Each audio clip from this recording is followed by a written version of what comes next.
Hi there everybody, it's UK independent Stampin' Up demonstrator Halsey here from slimandstylish.stampinup.net. Thank you so much for joining me. I hope you're having an amazing Christmas period. I have a little bit of a cold, so I'm very sorry if I sound different today. I've got the dreaded Christmas lurgy. But today I'm doing an alternative card for you using the seasonal branches. And it's alternative because it doesn't look like it should be using this set, it's just a little bit different. So you're going to want the small pieces from this set. So there's a small flower, a small swirl, the dots, a leaf. You want to get those off and you want to pop them onto your teeny tiny little A blocks. I always think a card's a bit more fun when I've been able to use all the little pieces and the little blocks. It just seems, I know, it has a bit more character when there's lots more stamping going on. So for this one, you're going to need your masking paper or your very trusty Post-it notes. And you know me, I do like Post-it notes. So I'm using those for this one. And you're just using them for a straight line. Now, I made a bit of a mess up a couple of times here. So I used my Post-it note and stuck it down. Wasn't happy, didn't think it was straight. So I picked it up, moved it, went again, picked it up, moved it, went again, and then all of my picking up and moving dirtied the card, so I had to go again. I was just having a bit of a moment, but you know me, I do sometimes struggle if I don't think things are straight or looking right, and you know, I like to get it sort of right first, which sometimes when you're doing videos hinders the creativity process, but there we go. So here we go again. You got your card, and when I did it this time, I decided to go portrait rather than landscape and do the top bit first. But basically all you want to do is create a couple of straight lines. So you'll see where we're going. And you can put these anywhere on your card. So you can see that I've gone probably about 1.5 inches from the top and about 3/4 inch from the side. It really doesn't matter because you're just using it to create a very basic frame. And you'll see what I mean once it's done. And I'm using that right hand corner. So I'm going down and across, and I'm stamping a variety of the different stamps that I've got. So I'm doing the swirl, I'm doing the leaf, and I'm doing the flower. And eventually I will come in with the dots over the top, but I do that more at the end. So here come the dots, just over the top of the bits I've already done, just knocking them at the top. And that's that. Now, when you remove that Post-it note, you will just have a sort of 90-degree border in the one area, just like that. And I loved that, thought it was beautiful. Got a ruler and used my Stampin' White, my black one, because I've used Memento black, so it all just ties in. And just created a thickish line down there, which helped create the border. And I took it past the Stampin', not much, just a couple of millimeters, but just past the Stampin', so it definitely was a frame. And I just thought that looked really, really cute. So I'm going to be blending that in and adding some colour to it. So I'm using a mixture of colours. So this is Lemon Lime Twist. And you can see I'm only using the one. I'm not doing dark and light. I'm just using all of the one colour. This is the light one on the flowers. Sorry, not the flowers, the leaves. It's a cold getting to my head.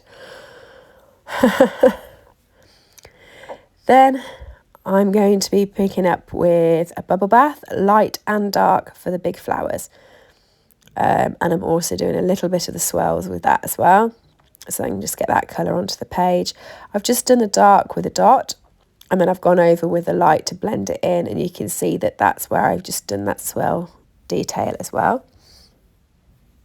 I think this is a really cool effect. I mean, any stamp set that you have that has little stamps, you could do this in and just create a little frame for yourself. This is Lemon Lolly Light, and I've just done that over where the dots are. And that's all you really need to do for your blending.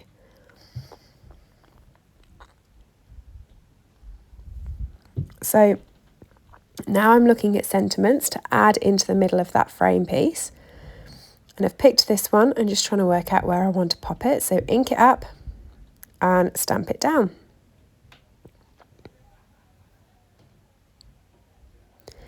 There you are, you're in my thoughts. How cute's that?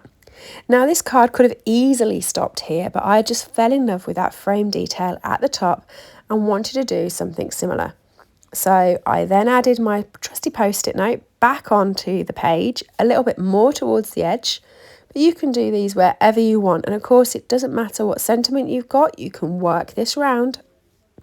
Just repeat the process we did earlier in adding the flowers, the leaves, the swirls and the dots to the card, just to create yourself another little side frame. And then what we're going to do is we're going to colour it in exactly the same colours, and we're going to line it again with a ruler and the Stampin' Right marker. So, what did you all do for Christmas? I went back home, so I've moved this year up to just north of Manchester to live with my partner Mark and his children. But I came back home to see my mum.